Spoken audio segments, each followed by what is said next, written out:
If you were to ask a fan about the game of football, many would tell you about the pageantry, the roar of the crowd. But as those fans depart and go their separate ways while awaiting next Saturday's service, all that is left are the coaches and staff to experience the echoes of the game that was. It's solemn this Sunday at the Joe Kraft Football Training Facility in Lexington. A day of reflection as the Wildcats fell just short of a comeback road victory to the Mississippi State Bulldogs. There's a lot of talk these days about organic living. Yeah, well, this is my garden patch that I'm letting go this year. And the sights of an organic home are all over Derek Nance's backyard. There's our classic outhouse. And I got compost toilet. There's a freshwater pond, garden, and chickens. Nothing really unusual. I think I'm doing something right. So let's take a look in his freezer and see what you think. Oh, these are bones. Just chew on it as you need it. Raw is just so much easier for me to digest. And it's really good and really flavorful. Nance has been eating raw sheep for almost 10 years. Slaughters and cuts them himself. I'll just sit here and chew on one of these for a while whenever I need a snack. He keeps every part of the sheep. This is a spleen. I'll hang these to kind of air dry a little. It takes Nance about a month to eat the whole thing. Most of the meat off of it first. Sometimes if you hit it too hard, it goes flying everywhere. But yeah, this is the marrow. And just dig it out.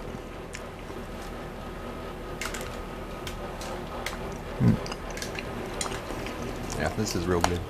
Is there anything you won't eat? The bladder. I don't usually ever eat the bladder. It's saturated with the... Now that you know he's a legit carnivore, let's get to the meat of why. All right.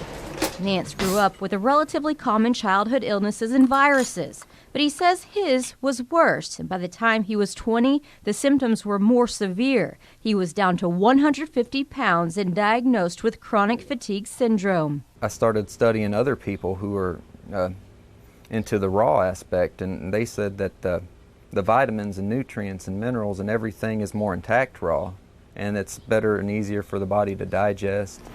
That's real creamy. He says it immediately solves his health problems, but he invests a lot of time finding the right sheep for his body.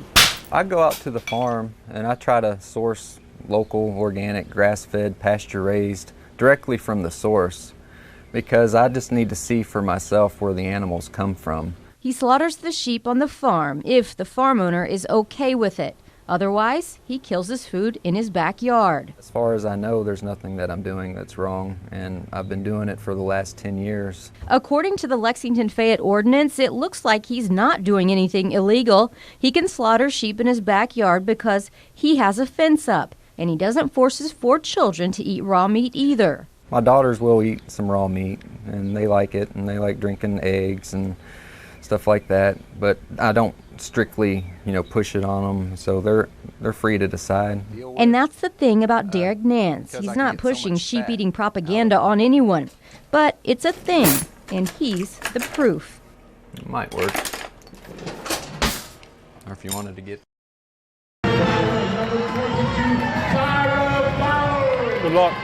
It's a Tuesday night, a battle between 2 teams, and tonight it's where you'll find Mike Goins. I go to a game just about every night. Spot, okay? But he isn't rooting for any team, he's watching the referees. Off White's leg, going that way. You put on the referee shirt, you got to have some thick skin.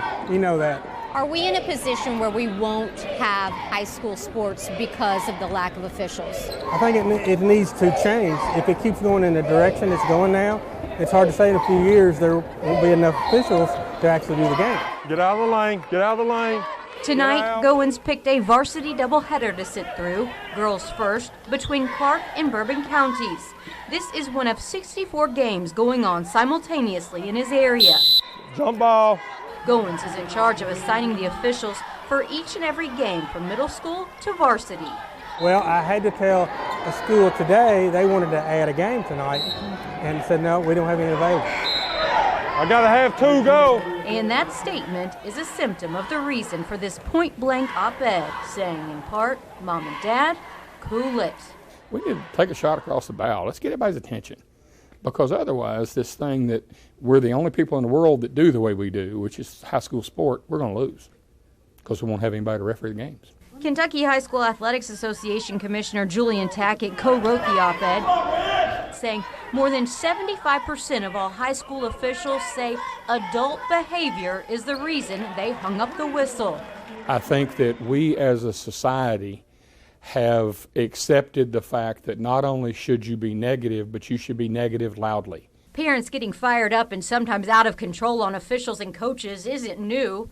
Yeah, we need the law at the Whitney County High School baseball. What's going on out there, bud? There's a firing on the coach. We need them now. I'll get them up there. There was this full-out disaster of a fight in the early 90s, and in 2009, this dad thinks he must tell the coach his thoughts right then. Watch his son push him away. Most of the time, what we notice, if you pay a lot of attention to it, you'll see this guy in the stands and he's chirping loudly. If his kid looks up there and catches an eye, drops his head, he's just like, oh my God, that's my dad. Players can make mistakes, coaches can make mistakes, but an official's mistake is not accepted. You know, we're expected to be perfect and get better. She walked. The pressure, they say, is being felt most on the younger officials. In many parts of the state, there are more officials over 60 years old than under 30. Why? Well, the younger ones won't take the trash talk. When she brought it over her shoulder, she took an extra step.